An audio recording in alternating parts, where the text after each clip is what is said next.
Hey there, welcome back to Smart 4 Home. Today, we've got a common issue that many Ecobee users face, the frustration of the thermostat not turning on the heat.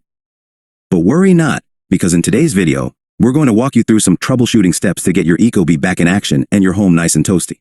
Step 1. Check the thermostat settings. The first thing you'll want to do is make sure your thermostat settings are configured correctly. Head over to your Ecobee and ensure that the heat mode is selected. It might seem like a no-brainer, but sometimes simple oversights can lead to big issues.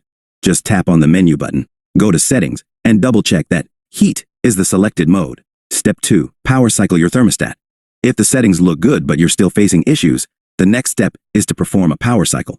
Turn off your Ecobee by removing it from the wall or flipping the corresponding circuit breaker. Wait for about 30 seconds before turning it back on. Power cycling can often resolve minor glitches and help your thermostat get back on track. Step 3. Check the battery. Now, if your Ecobee is powered by batteries, it's crucial to ensure they're not depleted. Low battery levels can lead to various malfunctions. Pop off the cover, take out the batteries, and inspect them. If they look weak or old, it's time for a replacement. Step 4. Verify the Wi-Fi connection. Since Ecobee relies heavily on Wi-Fi connectivity, make sure your thermostat is connected to the internet. If the Wi-Fi signal is weak or the connection is lost, your Ecobee may not function properly. Head into the settings and check the Wi-Fi status. If it's disconnected, follow the on-screen instructions to reconnect. Step 5. Update firmware. Outdated firmware can also be a culprit. Ensure your Ecobee is running the latest software to benefit from bug fixes and improvements.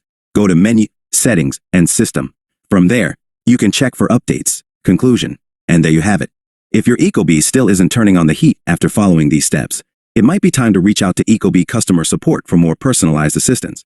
If you found this video helpful, don't forget to give it a thumbs up, subscribe for more tech tips, and hit the notification bell so you never miss an update.